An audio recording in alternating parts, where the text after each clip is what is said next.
Catholic Faith Radio Edition Network TV. Masayang araw po, Lakbay Katoliko. Ngayon, pag-uusapan na naman natin itong sinasabi ni San Pablo sa Biblia. 2 Corinthians chapter 11 verse 14 hanggang 15. O ito, mayroong binanggit si San Pablo, ganito po yung sabi niya sa Bibliang King James Version po yung babasahin natin. At hindi kataka-taka, sapagkat si Satanas man ay nagpapakunwaring anghel ng kalangitan.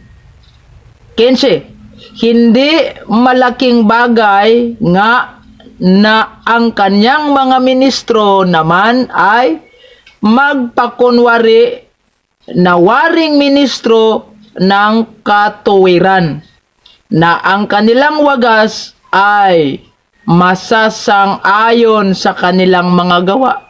Malinaw talaga ang sinabi ni San Pablo na si Satanas ay nagpakunwaring anghel at ang kanyang mga sugo nagpakunwari ring ministro. So kanino kaya ito binabasi ni San Pablo? Ayan, si Felix Manalo, nagpakunwaring anghel, piki naman. At meron naman siyang mga ministro. O yan o. At ito yung kanilang pangkalahatang tagapamahala. Ayan. O, di ba? Pansin nyo.